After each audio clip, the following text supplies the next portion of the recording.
주 안에서 사랑하는 여러분, 이 시대의 많은 사람들은 정치, 경제, 사회, 문화, 심지어 종교마저도 바뀌어야 한다라고 이야기합니다. 변화라는 단어와 변질이라는 단어는 바뀌어 달라진다라는 의미로서 사전상에서는 큰 차이가 없지만 우리에게는 다른 어감으로 다가옵니다. 일반적으로 변화는 긍정적으로 바뀌는 것을 말한다면 변질은 부정적으로 바뀌는 것을 뜻합니다. 우유가 썩어서 먹지 못하게 되면 변질되었다라고 말하지만 같은 우유로 치즈로 만들면 화학적으로 변화되었다라고 말하지요. 신앙이 좋아지면 변화되었다라고 하고 나빠져서 이단에 물들기라도 하면 또는 신앙이 약해지면 변질되었다라고도 말합니다. 가만히 있으면 변질되기 쉬운 것이 신앙입니다. 그래서 끊임없이 말씀을 탐구하고 기도하며 노력해서 변화를 추구해야 하나님과의 관계가 잘 이루어질 수 있습니다. 많은 그리스도인이 변화를 기대하고 갈망하지만 실제로 변화해야 할 시점에서 그것을 외면하는 경우가 많습니다. 왜냐하면 준비가 부족하기 때문입니다. 그래서 우리는 나라를 위해서도 교회를 위해서도 가정을 위해서도 개인의 삶에 있어서도 변화를 위한 준비를 날마다 기도하는 마음으로 가져야 합니다.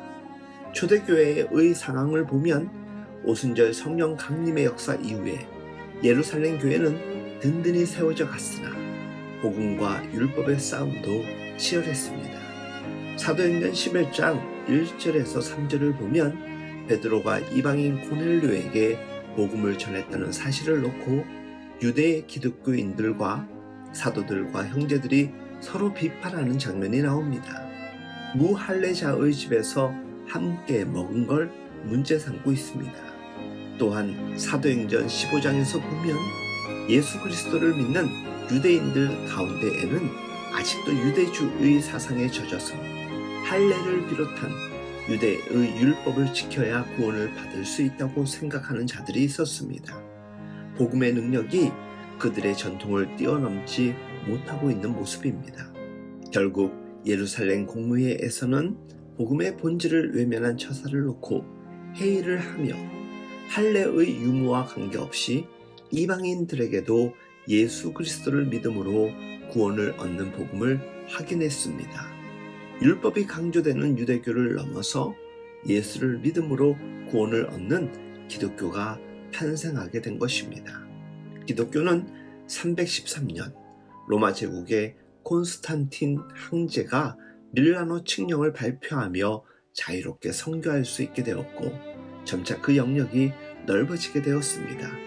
이후 기독교는 오랜 시간 동안 국가 권력과 손을 잡고 성장하게 되지요.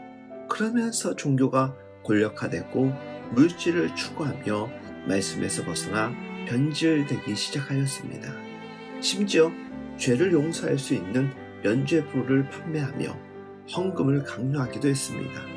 어떤 사제는 당신의 동전이 헌금통에 떨어지는 순간 돌아가신 당신의 부모가 지옥에서 천국으로 옮겨질 것입니다라는 설교까지에 이르게 됩니다. 이에 마틴 루터가 비텐베르크 성교의 정문에 95개 조항의 반박문을 게시하게 이릅니다. 이것이 종교개혁의 도화선이 되었습니다.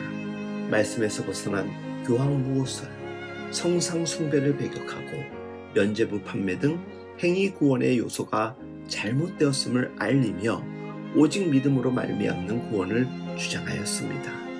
여러분, 호숫가에서 아름다운 자체를 뽐내며 두둥 떠 있는 오리를 잘 관찰하면 물속에서 쉬지 않고 오리발을 휘젓는 모습을 볼 수 있습니다. 오늘 우리의 교회가, 우리의 신앙이 아름답게 성장해 나가려면 그 이면에 교회의 본질을 추구하며 변화하려는 몸부림이 계속되어야 합니다. 하나님의 나라가 확장되는 과정에서 변질되는 요소가 있을 때는 과감하게 그 가지를 잘라내야 합니다.